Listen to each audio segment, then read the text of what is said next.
शालू को खाने पीने का बहुत शौक था। वो जब भी देखो कुछ न कुछ खाती रहती थी। इसी वजह से वो थोड़ी मोटी भी थी। कई बार तो लोग उसे पीठ पीछे भैंस भी कह देते थे। तो आस पड़ोस के लोगों ने उसे यही टैग दे दिया कि बहू है या भैंस। चाट ले लो आलू चाट, चाट ले लो चाट। ओ भैया चाट वाले जरा रुकना, ये देखो आ गई मोटी भैंस चाट खाने के लिए। इसका तो रोज का ये काम है। बताओ तो, पति की नौकरी चली गई, घर में पैसे हैं नहीं, मकान मालिक किराया मांग रहा है और इसे देखो चाट खाने की पड़ी है। कैसी बहू आई है। माँ जी 50 रुपए देना, चाट वाले को देने हैं। बहू ये रोजाना के फालतू खर्च करने जरूरी है। जब घर में रोटी बनी हुई थी तुम्हें बाजार की चाट पकौड़ी खाने की क्या जरूरत थी।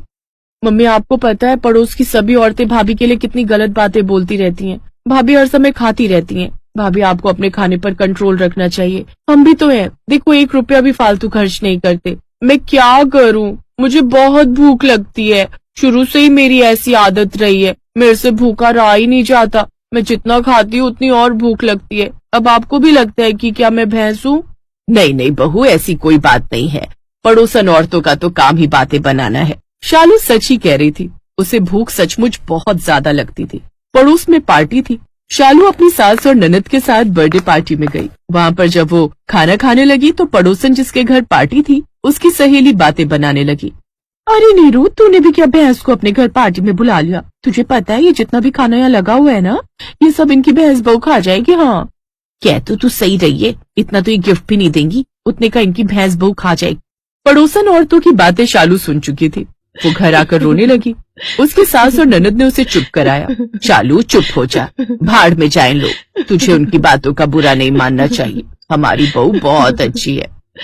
माँ मुझे लगता है ना नीरू आंटी वगैरह अपने पैसे की ज्यादा अकड़ रखती हैं, तभी तो भाभी को इतना गलत बोल लेती हैं। आज हम पैसे वाले होते तो किसी की मजाल नहीं थी कि हमें कुछ बोल जाता। पता नहीं भैया की नौकरी कब लगेगी। मैं भी कितनी ट्यूशन पढ़ा लूंगी, मैं भी तो थक जाती हूँ पूरा दिन ट्यूशन बढ़ाकर।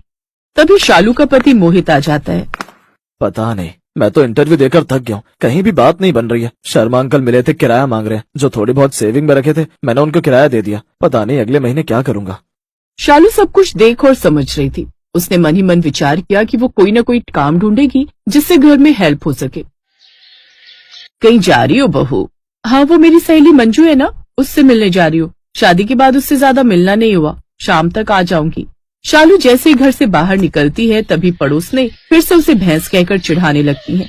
वो देखो भैंस जा रही है, धीरे बोलो, कहीं सुन लेगी तो हमारे ऊपर ही न चढ़ जाए मोटी भैंस। शालू ने उनकी बातों पर ध्यान नहीं दिया और चुपचाप बाजार निकल पड़ी। अब शालू तो निकल आई थी पर स्वभाव के मुताबिक उसे भूख लगने लगी। शालू को एक हलवाई की दुकान दिखी। शालू के पास बटुए में 100 रुपए थे। क्या करूं, भूख लग रही है, 2 समोसे लेकर खा लेती हूँ फिर काम ढूंढूंगी। भैया 2 समोसे और एक चाय देना। तभी शालू की नजर दुकान की दीवार पर लगे एक पोस्टर पर जाती है।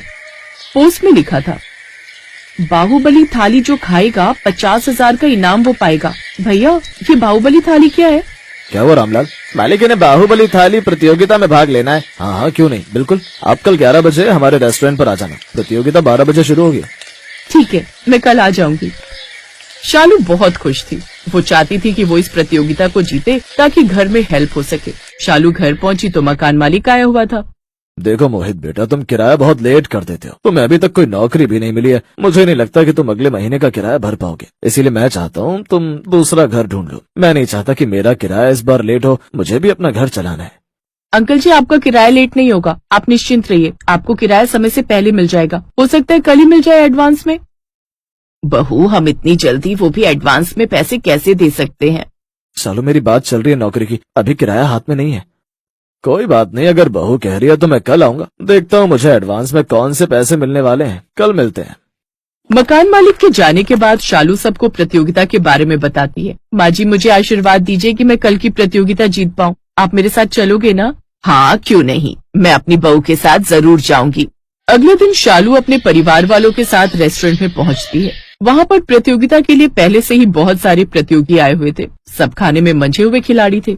हमारे सामने सभी प्रतियोगी आ चुके हैं। बाहुबली थाली प्रतियोगिता के लिए 5 पराठे, 5 समोसे, रसगुल्ले, कचौड़ी, मटर पनीर, चावल वगैरह वगैरह और जो भी आइटम थाली में रखी गई है सब कुछ अगले 1 घंटे में खत्म करना है। जो भी प्रतियोगी पूरे 1 घंटे में इस थाली को खत्म करेगा वो इस प्रतियोगिता के इनाम का हकदार होगा। मुझे लगता है आप लोग तैयार हैं बाहुबली थाली को खाने के लिए। तो प्रतियोगिता स्टार्ट होती है अब।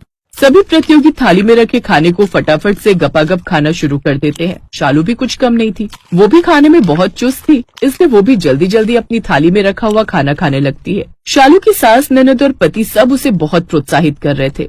शालू शालू शालू शालू शालू शालू शालू शालू।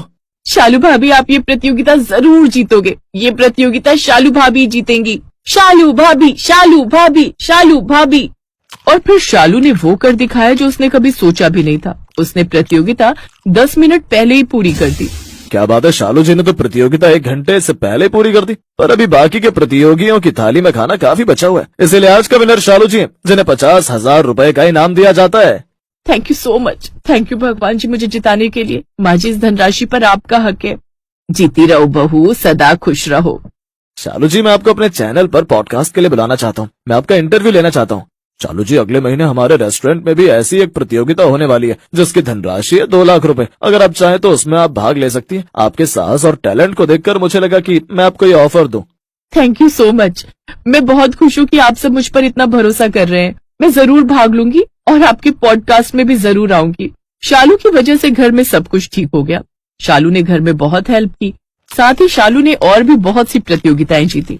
धीरे धीरे करके शालू ने अपने इस टैलेंट से बहुत पैसे कमाए। जो पड़ोसी भैंस कहकर उसका मजाक उड़ाते थे, आज वही पड़ोसी उसकी तारीफ कर रहे थे। शालू ने अपनी कमजोरी को अपनी ताकत बनाया और मुश्किल घड़ी में अपने टैलेंट से खूब पैसे कमाए। अब मोहित को भी नौकरी करने की कोई जरूरत नहीं थी, क्योंकि शालू जैसी होनहार पत्नी जो उसके साथ थी।